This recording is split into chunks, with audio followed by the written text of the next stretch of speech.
all straight A students memorize textbook and notes. This is terrible. Oh, come on! Like, this study hack is how I became a doctor. You can literally memorize hundreds of pages of notes by using this technique. what type of doctor is he? Is he like a real doctor?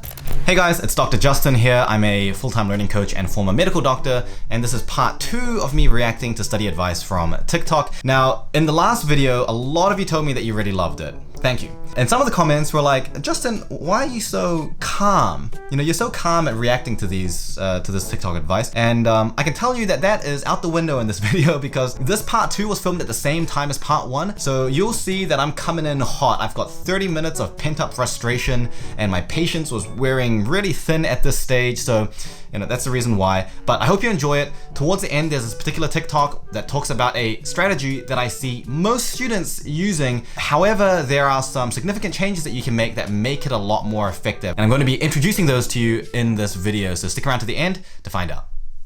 There's an absolutely life-changing technique that improves your memory by 140%, and it can work for anyone. Good memory is everything. It works for remembering exam answers or learning new things, remembering important patterns for making a profitable trade, or just simply making mental notes of things you must remember. And I've been doing this for my car keys all along without even knowing it. Okay, that is a good hook, right? It doesn't overpromise. 140% is very believable.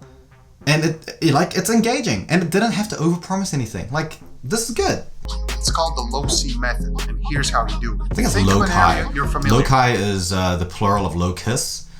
Such as your house. Imagine leaving a small piece of information at a certain location in that area in your mind. Connect the information to a particular place. So if you need to remember 10 things, make a mental route through your house with 10 stops. Whenever you need to remember them, visualize yourself walking through your route and stopping at each location and getting the information. It's crazy powerful. Now, what was the color of my shirt in the beginning?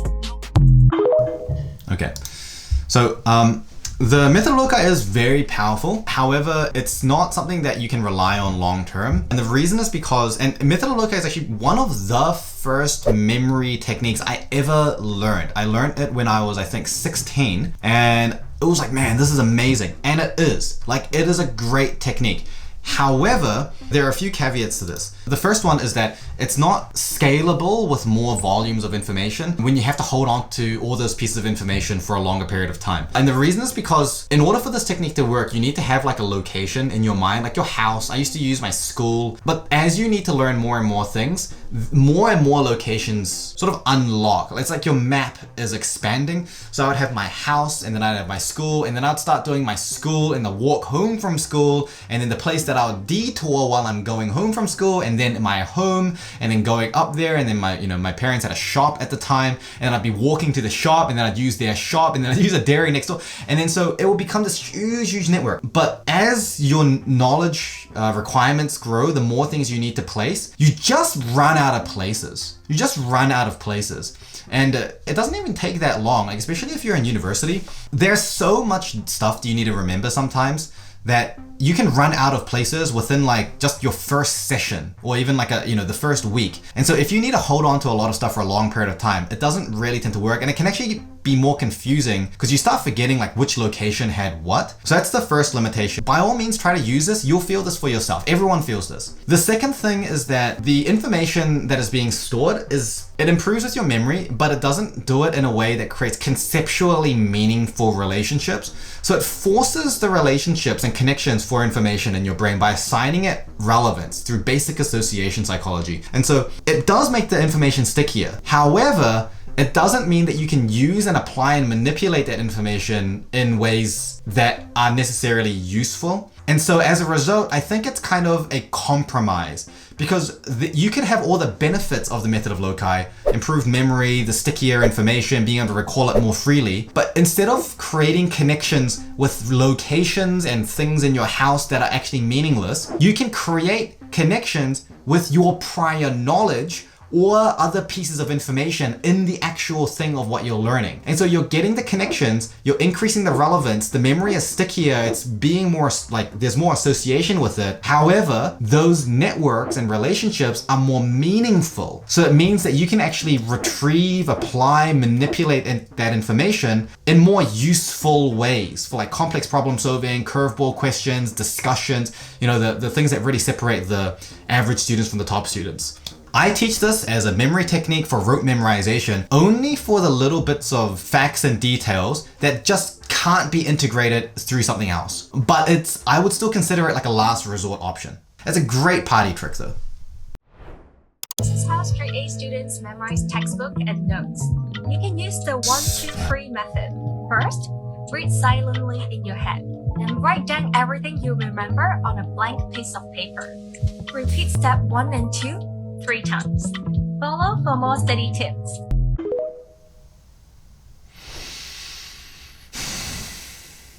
Every part of this is terrible. The most efficient way to memorize, it's not even, is this how straight A students memorize textbooks and notes? Well, straight A students, at least straight A students that aren't killing themselves studying every hour of every day, are not memorizing textbooks and notes. Because that's not really how learning works. And the 1, 2, 3, it's like the stupidest. It's just like, what? I'm gonna teach you a study method. It's called the 1, 2, 3, 4, 5 method. Step 1 is to learn the material. Step 2 is to repeat it. And then you do step 1 and 2 3 more times. And then 4 more times, and then 5 more times. It's like, there's just really nothing going for this, really. It's just a terrible method. Like, look, there's a generative effect from free recall that is entirely deep processing dependent, but I think anyone that has even a basic understanding of learning science and how learning actually works, at least, like, unless the last thing she read was from 1955, it basically ignores the last, 4 decades worth of neuroscience and learning science research. So, yeah, that's bad. I just can't think of anything good to say about it. And the thing is, I hold that one to a higher standard because I, know that person has a business teaching study tips, and that makes me sad, and it's like it creates problems. Like, if you are not qualified, please don't, people depend on you for your advice. This is one of the best and only study methods that actually works for me as a college student, and that I wish I had sooner because it literally changed the game for me. Okay, so first thing you're gonna do is open the app called Notion. Is this the same girl that was like, this is one of the only methods that works for me, and then she was the one that talked about the group study thing? Is this the same girl? Yeah, it is. Okay, so I wonder how many of the best and only methods she actually has. Okay. For me as a college student, and that I wish I had sooner because it literally changed the game. Okay, but the last one was pretty good, so. What I'm gonna do is open the app called Notion. It's my favorite note-taking app because they have this new feature called Notion AI. So anytime I'm taking notes in class or from a textbook or from slides, I can highlight any text and get a bunch of different options with Notion AI. So I could do things like ask it to summarize or explain different topics I might not fully understand. I asked it to explain a concept from my computer graphics class and gave me a whole explanation for it that helped me understand better. Sure. Writing is also just so much more convenient with Notion AI because I can ask it to make text longer or shorter. It's honestly just so helpful. I even asked it to help me brainstorm a topic for an essay I had to write, and it easily came up with the topic. This is your sign to get started with Notion, so you can unlock the power of Notion AI for only $10 a month. Great, sponsored by Notion. Okay, so I thought it was gonna go down a certain track, and it didn't, and I'm very happy about that because it would have been, bad if it did. The way that she talked about it was actually pretty good, using it as a springboard, just starting the thought process, just getting ideas, just getting small explanations about stuff, essentially a better Google search. Instead of reading through and searching for a bunch of stuff, you get an explanation right there. I thought she was gonna talk about how you can get it to paraphrase things for you as if like that paraphrasing is like now your notes and therefore it's better. And that would have been bad because the entire purpose of paraphrasing is that your brain is actually the one that has to think about how to paraphrase and summarize and simplify the information. Like the benefit of the learning is happening because you are the one that's actually doing it. If you get AI to do it for you, it is the same as like going to the gym, seeing a weight that's really heavy, wanting to get stronger, and then so paying someone to lift the weight for you. Right? Like it doesn't make sense. But the way that she talked about it, that's fine. That's fine. If you're using it in the ways that she talked about it, and that's fine.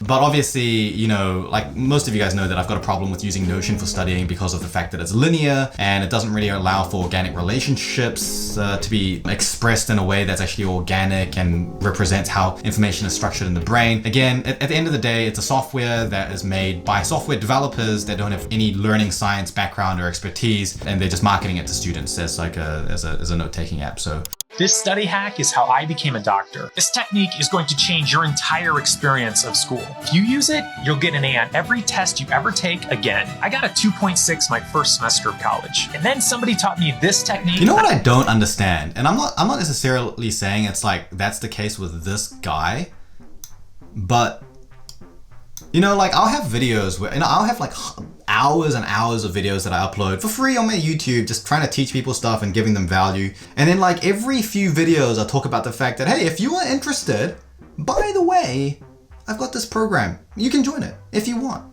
And then like so many people give me hate. Whereas so many other people, they're just like, it's just like in your face, like buy my stuff, like buy my book, buy my course. And then the statements are like, this is gonna change your life. This is like the miracle. Like this is Jesus manifest as a study technique.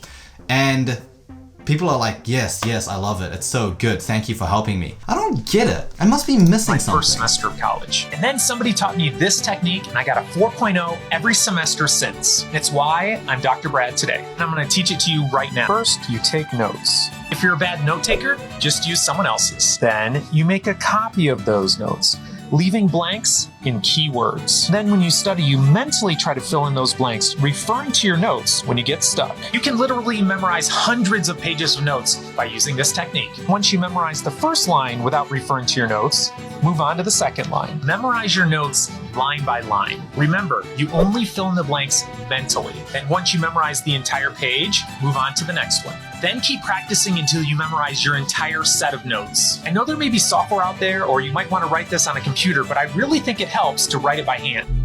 What type of doctor is he? Is he like a real doctor? Okay, let me give you the summary, right? The reason Dr. Brad became a doctor is that he likely has a higher level of deep processing ability and does not inherently struggle with making higher order connections without having a higher order technique. This is an example of deep process tanking, which is what I call it, where you have people that have higher innate abilities for deep processing and they're able to get away with having ineffective techniques. But you know what? This is all I'm gonna say about this. Use this technique and then see how it works for you and then leave a comment. Let's just let the stats do the talking. Well, here's the thing, right? Like, if it doesn't work for you, please actually come back and tell everyone how your experience was. I know that people often, like, this is the problem, right? People don't like talking about their failures. And that's why we only get people that have succeeded with things talking about how they succeeded. We don't get the million other people that did the exact same thing and failed.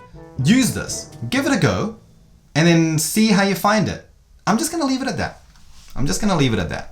See, I didn't find these tips myself, and I'm just thinking like, was this like the cream of the crop or like? Recall method. Always compile your notes during the semester.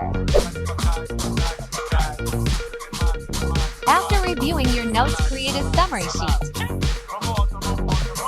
Master the art of fitting each chapter into a single page. Okay, so like I don't like that it's linear, but the reason that this works is because it forces prioritization, which is one of the highest levels of higher order thinking, is that it forces you to evaluate the importance and validity of every concept, and then you have to find a way to then express that in a concise way. So, apart from the fact that it's linear, and it's still relatively isolated, it is still gonna force a little bit more of that higher order learning. So that's why you may find that this technique is effective for you. If you made this more non-linear, you would find that it's more challenging, but also more effective. whiteboard and a marker. Test your brain by writing down everything you remember. Use symbols and abbreviations to make the process quicker. So I think the reason they're using the whiteboard is so that you can erase things and then do it again, so you can do it like point by point. But that's actually detrimental. You don't want to do it point by point. You want to be able to get everything down that you remember and then integrate and then connect it with as many things as you can. So I would like, look, not everyone's got a tablet, I understand that, but if you've got a tablet and you can write on a tablet with infinite canvas, that will be a lot better for doing this. Rather than a whiteboard marker, or just get a big piece of paper, like a A2 piece of paper. Just get a pencil or a pen and just start like writing and drawing and mapping the connections on it. It's gonna be way harder, but it's gonna be more effective. Repeat the steps until confident.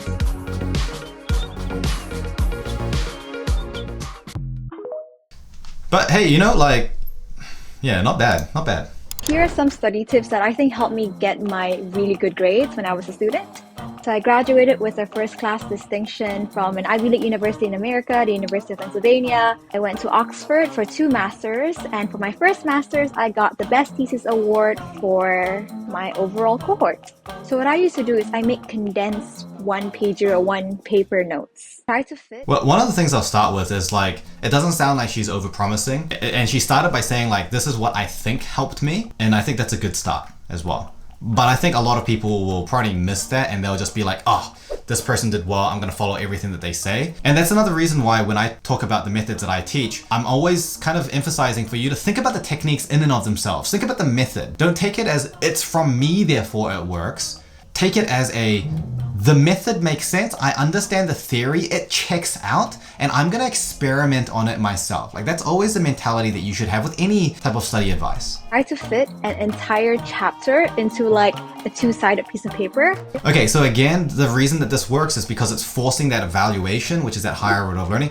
Any technique that forces you to simplify information, evaluate how important things is, create connections, simplify it, is gonna be helpful because it is inherently an integrated process. When you're trying to make these condensed notes, the way that you can do it in a better way, and she may be doing this already, maybe she talks about it later, is don't just condense it like line by line or paragraph by paragraph. Try to get the whole concept in your head first and think about the easiest way to connect that concept with the other concepts and simplify that. It's gonna be easier, faster, and more concise rather than just essentially paraphrasing each literal sentence. That's not gonna be involving, you know, it's not a very good learning process in your head, and it's also not going to, you know, like obviously it's not gonna be very effective, but it's not gonna be very effective in actually being able to fit that much information on such a small amount of real estate. You're like actively engaging your brain as you're making the notes and not just copying things word for word. I'm also a visual thinker. It's easy to see everything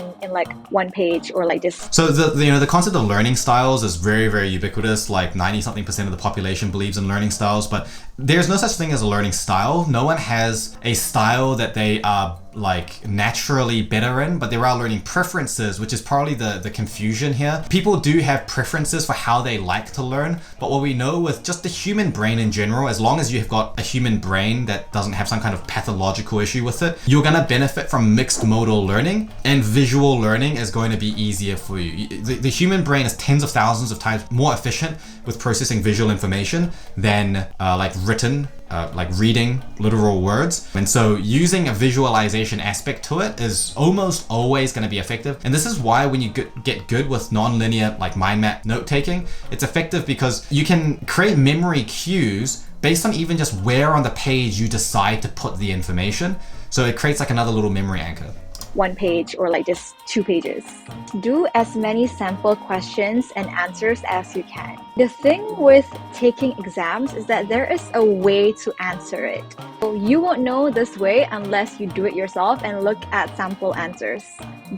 So that's not, I don't think that's like the best advice. I think it works for her because again, she probably has good deep processing to begin with, but research on practicing for the test taking strategy has not been shown to be effective. And in fact, in some cases it can make things worse.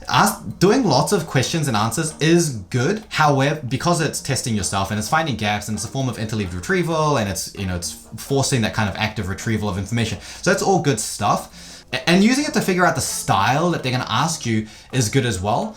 But I do know that there are a lot of students that base essentially like their entire studying and the way that they learn the information based on how they think they're going to be tested. And that's not actually effective, because the way that you're tested is not necessarily the best way for you to learn it in the first place. And an example that I could give is like if you're cleaning your room. So you might put all of your clothes in like one drawer and all of your socks in another drawer and all of your underwear like in another drawer. But when you go to put on your clothes, you're putting on like an outfit. But when you're cleaning your room and organizing your room, it's not a very efficient process to think about every outfit you could put on and therefore organize your room based on how you think every outfit might be placed, right? Like you can see that it just becomes a very messy, like weird sort of process. And that's what this would be like. You want to make sure that you've learned it first, you've created connections and relationships, and the knowledge is comfortable for you in the way that feels right for you to begin with. And then you practice retrieving that knowledge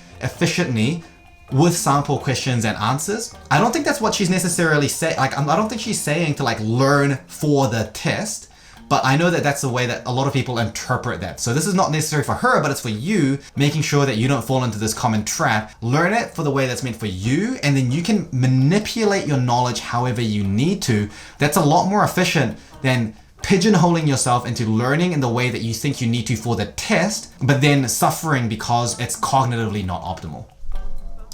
Document your mistakes. I used to have an Excel spreadsheet where I literally wrote down where was the question from, what was the question, what did I answer, why was it a mistake, and what was the sample answer. This is really good. I would also take note if I made the mistake more than once. That's good that too. I need to pay close attention to it. When it comes to writing papers, when you do your research and read one more thing to add, articles, so that's a really good technique to do. One more thing that you should do to that is also document the method of learning or studying or other factors that might have been at play at the time you learned it. So what we know based on modern neuroscience research is that you can predict almost how good your memory about something is going to be based on what your brain does with the information when you learn it.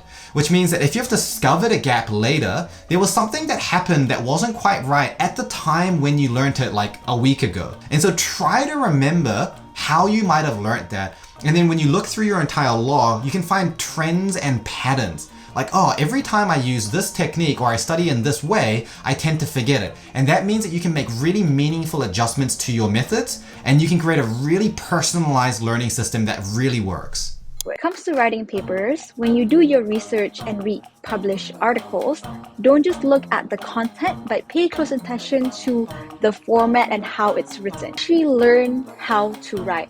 How is this author making their argument? Why was it convincing? Writing, like any other skill, is something that needs to be trained, and you can only learn it from looking at others and taking from them what you think is good. That's probably the best one I have seen. Of this whole list, that is definitely the best one I've seen. There isn't anything that she said that I actually disagreed with. There were just a few points in there that I would like say can make it even better and enhance it. But that was good.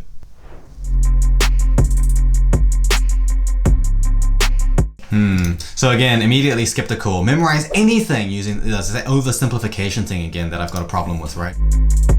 Now let's see. My fingers crossed, maybe it's good. Oh, come on! Like, God, like, duh.